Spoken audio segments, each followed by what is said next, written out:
नमस्कार मंडळी, मृदुला होम किचनमध्ये मी तुमचं स्वागत करते। तर आज आपण खूप मस्त अशी भाजी बनवणार आहोत, ती म्हणजे सुरणाची भाजी। खरं म्हटलं तर मी इथे रेसिपी थोडी चेंज केली आहे, पण सुरण ही अशी गोष्ट आहे जी आमच्या लहानपणी वाराचे दिवस असायचे ना, नॉनव्हेज खायचं नसायचं तेव्हा ही आवर्जून बनवली जायची, कारण नॉनव्हेजला खरंच खूप कमाल तोड आहे याची। तर असं काहीसं दिसतं हे सुरण। तुम्हाला माहिती आहे का? मला नक्की कमेंट करून सांगा, आणि तुमच्याकडे याला काय म्हणतात हेही मला नक्की कमेंट करून सांगा। तर याला आपल्याला छान असं सोलून घ्यायचं आहे, कारण वरच्या भागाला बऱ्यापैकी माती असते, कारण हे कंदमूळ आहे, जमिनीच्या खाली असल्यामुळे याला खूप सारी माती असते। व्यवस्थित याची साल आहे ती मी काढून घेतले, आणि जेवढा भाग हवा होता ना तेवढा स्वच्छ धुवून घेतलेला आहे। आता याचे छोटे छोटे पीस करून घ्यायचे आहेत, म्हणजे जसे आपण पनीरचे वगैरे पीस करतो ना तशा टाईप। तुम्हाला आवडतील तसे तुम्ही याचे लहान मोठे पीस करून घेऊ शकता। याची खरं म्हटलं तर अशी सुरणाची कापही होतात, ज्याचा व्हिडिओ मी ऑलरेडी चॅनलवरती टाकलेला आहे, नक्की जाऊन बघा। खूप सुंदर लागतात, अगदी सुरमईला तोड लागते। आणि अशी भाजी कराल ना तर चिकनच्या भाजीला एकदम तोड आहे ही भाजी, मस्त अशी लागते, नक्की ट्राय करून बघा। आता आपल्याला हे जे पीसेस आहेत ना ते उकडून घ्यायचे आहेत। मी डायरेक्ट कुकरला लावते, 2 शिटींमध्ये मस्त शिजले जातात। अदरवाईज तुम्ही ओपनली याला शिजवलत ना तरी चालेल। ग्लासभर सारखं पाणी घातलंय, चवीनुसार याच्यामध्ये मीठ घालायचंय, म्हणजे फोडींना आतपर्यंत मीठ लागतं।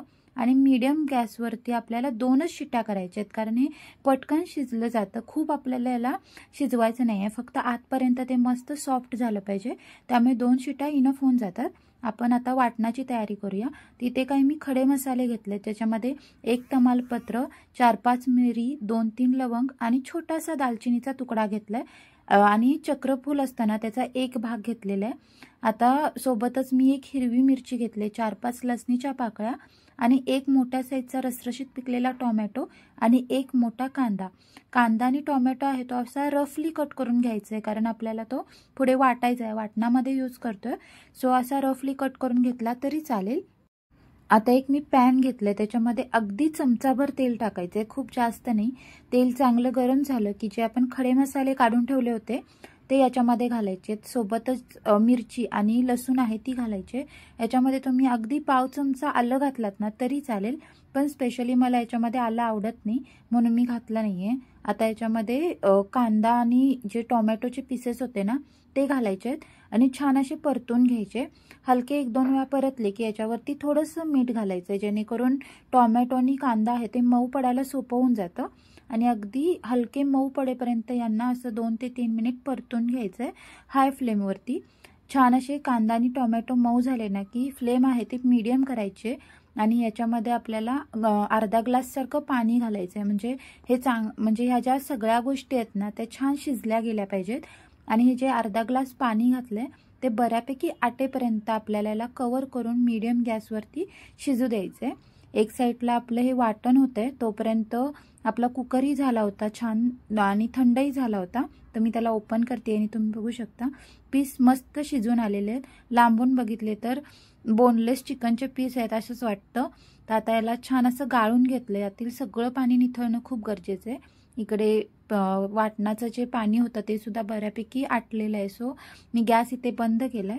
आणि हे जे वाटण आहे ना ते हलकं गार होऊ द्यायचंय, आणि मग आपल्याला वाटायचंय। आणि त्यातील जे तमालपत्र आहे ते काढून आपल्याला बाजूला ठेवायचंय, कारण ते छान वाटलं जात नाही।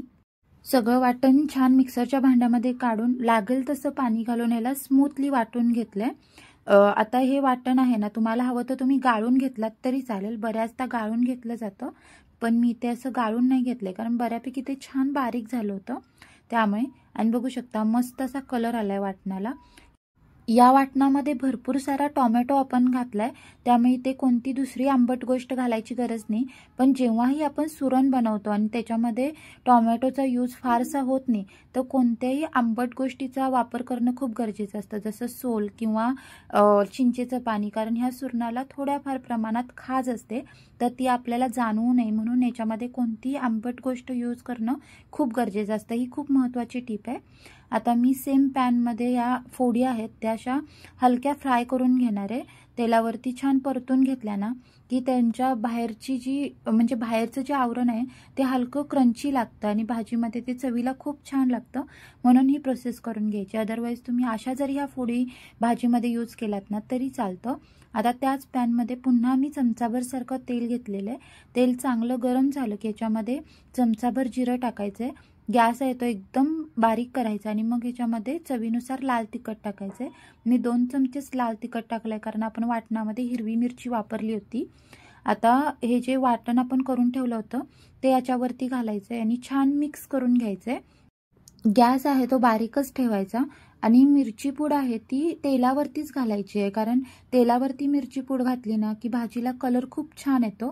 त्यामुळे पण गॅस एकदम बारीक ठेवायचा. खूप तुम्हाला गरम वाटतंय तर मिरची पूड घालताना गॅस बंद केलात तरी चालेल, पण खूप गरम असलं तर मिरची पूड पटकन जळण्याची शक्यता असते आणि पूर्ण भाजीला तसा स्मेल येतो. त्यामुळे एकदम काळजीपूर्वक तेलाचं टेम्परेचर आहे ते लक्षात घेऊन मगच मिरची पूड याच्यावरती घालायची. ग्रेव्ही आहे ती फोडणीमध्ये छान मिक्स करून झाल्यानंतर 2 मिनिटं कव्हर करून आपल्याला छान असं शिजवून घ्यायचं आहे कारण ग्रेव्ही छान शिजणं खूप गरजेचं आहे. आता याच्यामध्ये मी चवीनुसार मीठ घालते कारण आपण जेव्हा टोमॅटो वगैरे शिजवत होतो तेव्हा अगदी जरासं मीठ घातलं होतं. त्यामुळे मिठाची चव ॲडजस्ट करण्यासाठी मी वरून मीठ घातलं आहे. सोबतच जे आपण तळून ठेवलेल्या फोडी होत्या ना सुरणाच्या त्या याच्यामध्ये घातल्यात. ह्या ग्रेव्हीमध्ये तुम्ही कोणत्याही प्रकारची भाजी करू शकता, खूप छान लागते. आता हे छान मिक्स करून घ्यायचं आहे. आता कव्हर करून पुन्हा एकदा आपल्याला ही भाजी आहे ती शिजवायची आहे कारण सुरणाच्या फोडीमध्ये ग्रेव्हीची चव जाणं खूप गरजेचं आहे. त्यामुळे पुन्हा मी कव्हर करून हिला शिजवून घेते. 2 ते 3 मिनिट छान शिजवलं की आपली भाजी आहे ती मस्त तयार झाली. शेवटला आपल्याला याच्यामध्ये अगदी अर्धा चमच्यासारखी कस्तुरी मेथीची पावडर घालायची आणि खूप सारी बारीक चिरलेली कोथिंबीर आणि हिला छान असं मिक्स करून घ्यायचं आणि आपली मस्त अशी ही भाजी बनवून तयार झाली. ही मी भाजी भाकरी किंवा चपातीसोबत खाण्यासाठी बनवली आहे.